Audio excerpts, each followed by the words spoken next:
Welcome back to Crit and Crit. I'm Axion, I'm Scint. and we are continuing our exploration of the ruins of La-Mulana and our discussion of 20,000 Leagues Under the Sea by Jules Verne. So this might come as a surprise, but there's a lot of fish in the book. A lot of fish. A lot of fish. Enough that would make the dolphins from Hitchhiker's Guide to the Galaxy satisfied.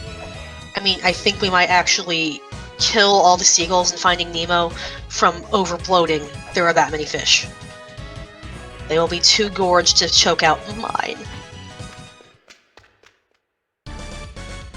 But, now, I do not read this book for the fish. Maybe I'm unique in this regard, but I'm not here for the fish.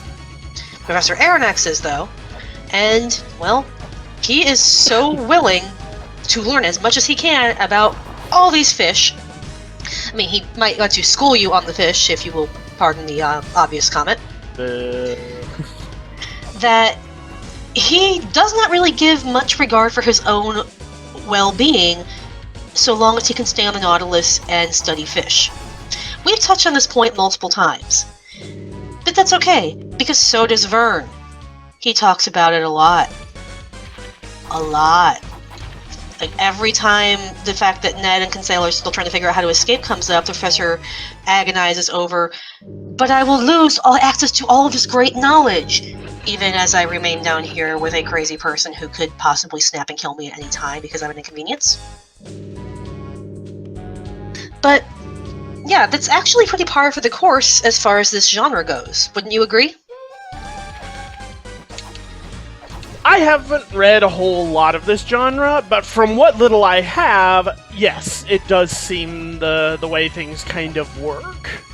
What do you mean? It's science fiction. You read a lot of sci-fi. Oh, I meant specifically of the older sci-fi like Verne style. I think the only books in this particular subgenre that I've read are 20,000 Leagues, Frankenstein, and maybe one or two others. I think you've read The Lost World by Doyle. I have not. Oh, you might be interested in it. There's dinosaurs involved. I'm aware of it through cultural osmosis, but yeah, I have not actually read it. But Okay. yes, I would think that would be one to put on our list for later. Potentially. Scroll down the multi-page document at this point. We'll never get done reading, it's a good thing. But, yeah, honestly, I don't... cornerstone of science fiction is you knew that you could, but you didn't think about whether or not you should. Insert Jurassic Park meme here.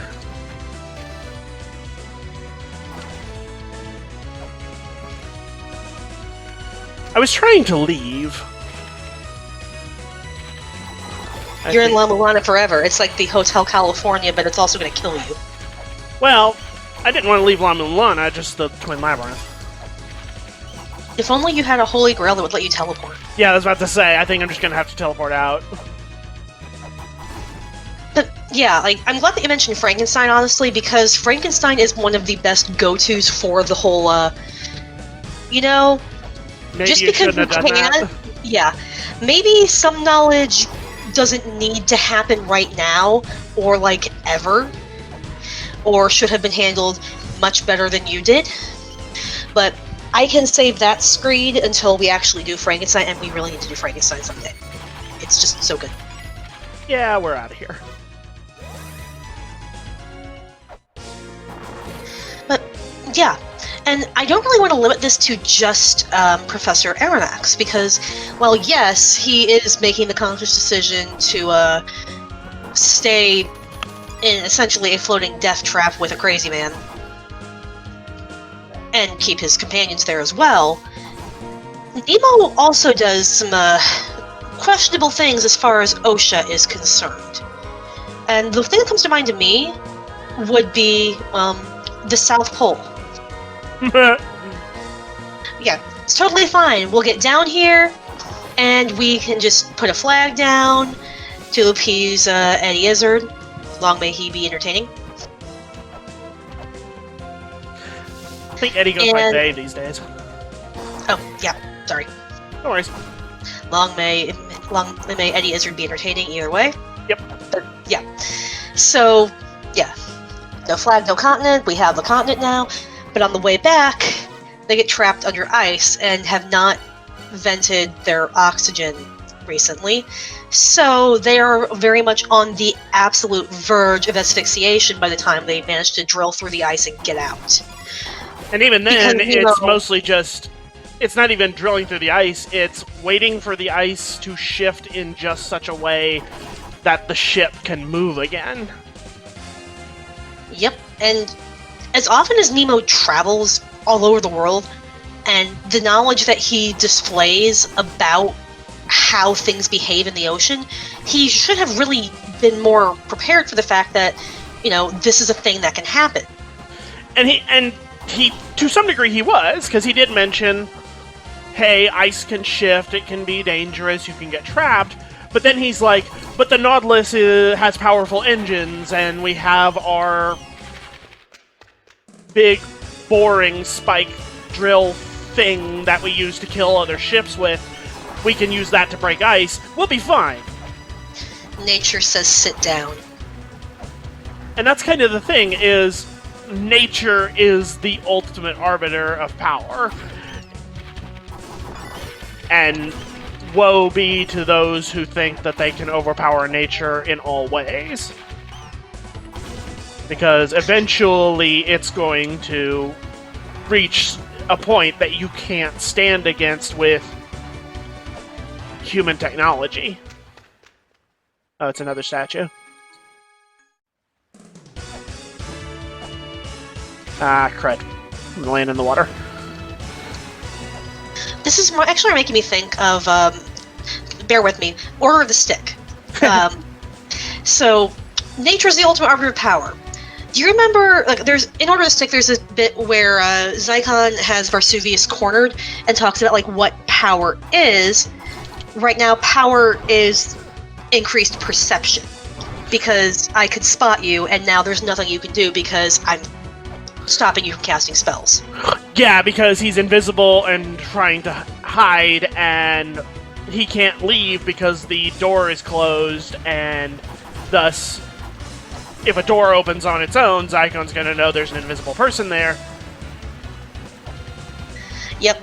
So he's trying to sneak around and, like, make an ambush, but because Zyklon is a lich, he gets a racial bonus to perception checks, and he can hear the invisible Vesuvius moving around.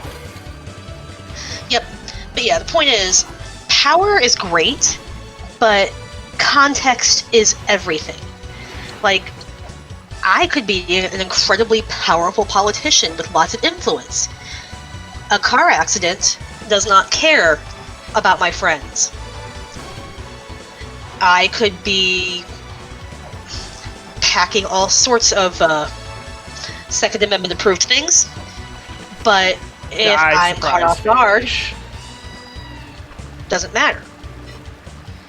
I could be a seasoned archaeologist adventurer who's really good at jumping from elaborate platforms, and that's not going to save me if a fish jumps out of a waterfall and sky tackles me.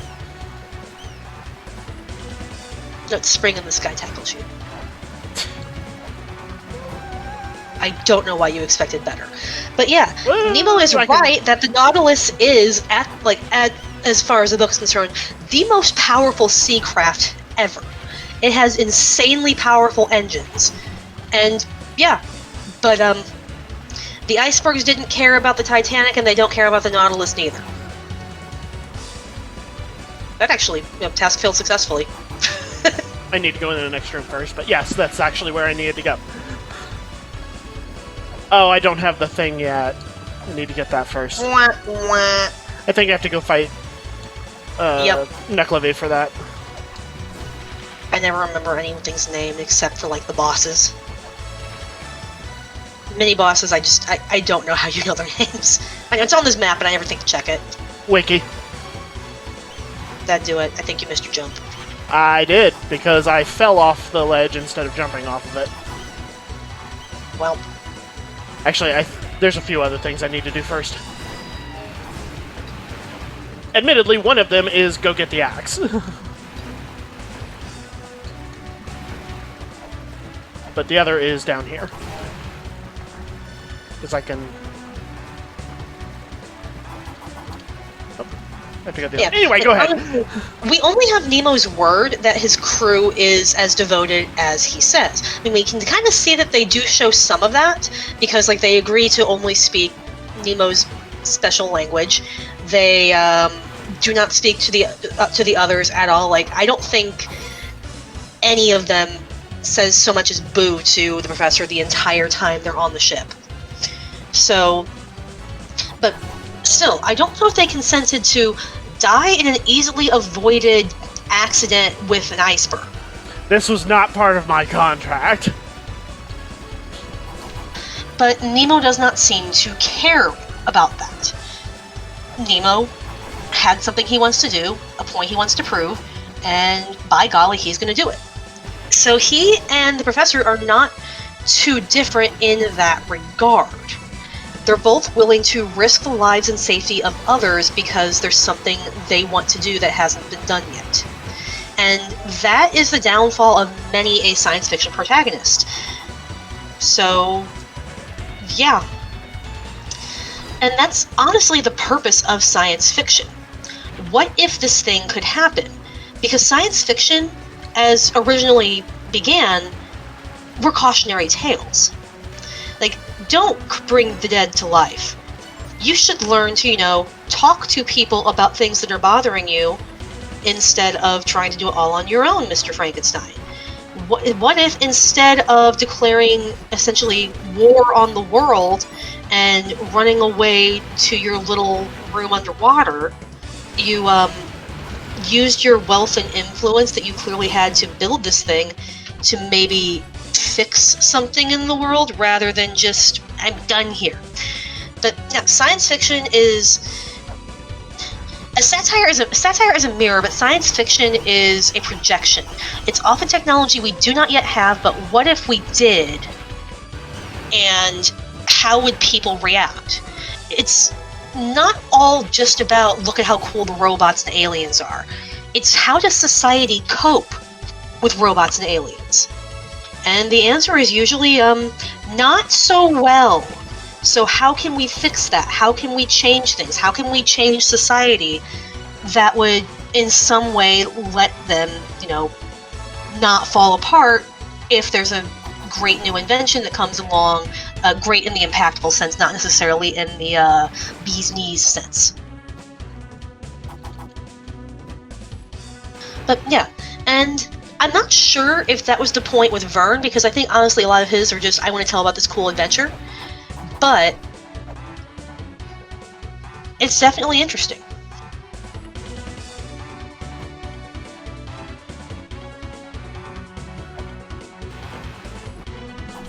So we end up with...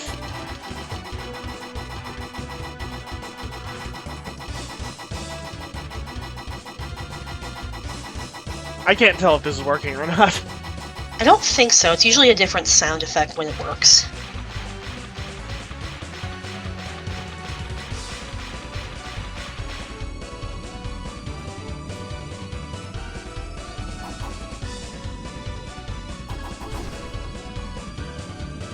I'm missing a step probably then. Oh.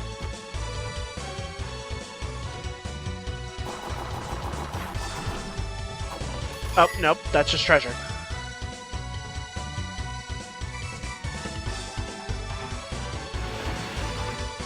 What did I forget?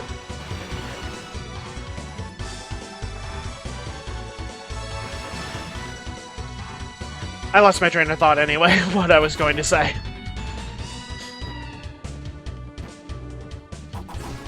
Let's go get the axe.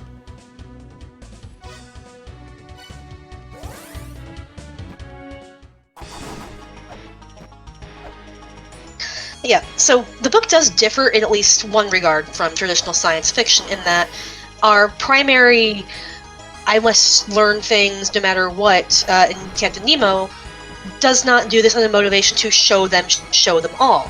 He has no intention of sharing what he has with the world. He just wants it because, well, screw you. Yeah, Nemo does not have something to prove to detractors. he has moved beyond that to the next step of nothing you say matters to me. I'm going to just go do my own thing, and nobody can stop me.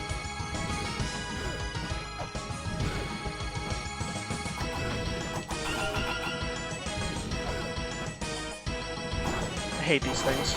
There we go. Yep. So yeah, there's not the motivation for honor and glory that you often see, or even well, there is vengeance, but that's a separate thing. Yeah. That's not the pursuit of knowledge. That's just, oh, I see a convenient ship that I hate. Rev up the engine, boys!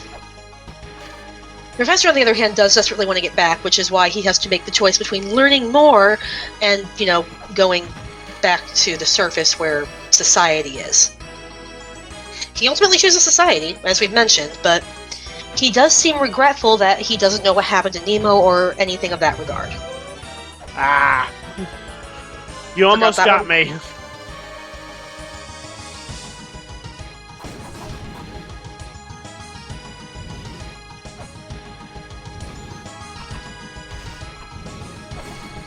There we go.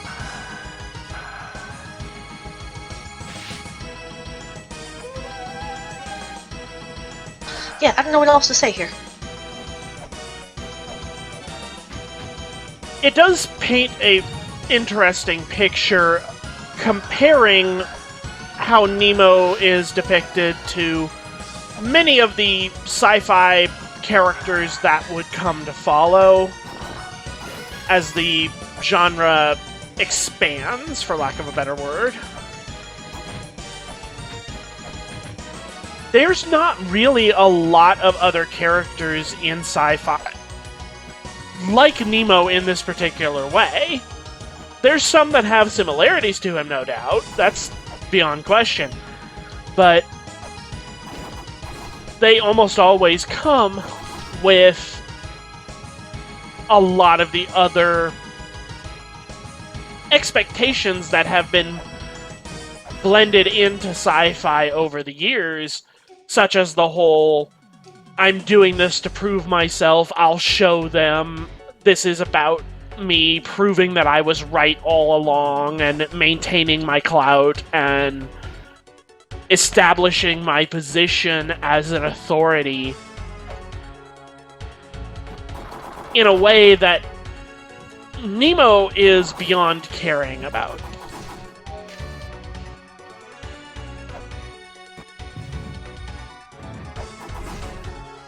And that makes him something of an exception within the genre that he's kind of a establishing figure in.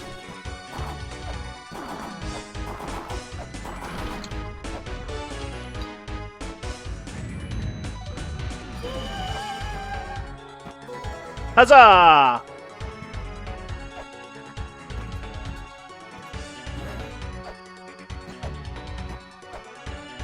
So it's interesting to see in these early parts of the lifetime of the sci-fi genre, where you have people like Shelley and Verne and the other people who are establishing sci-fi as a genre. And you can see a lot of the traits that they have built into the genre over the years of extrapolating from their works. And then you see a lot of the things that they did that didn't make the cut in the long term. And Nemo is really the... I'm not sure whether only example of this in 20,000 Leagues, but he certainly is the most visible. Whereas, I think it shows a bit more in the general everything of Frankenstein. So, we'll get to that when we do Frankenstein. But yeah, I think that's pretty much all I had to say on this particular subject. You have anything you want to add? Nope. Alright. Then we will continue next time as we continue to make our way through the ruins of La-Mulana. See you then.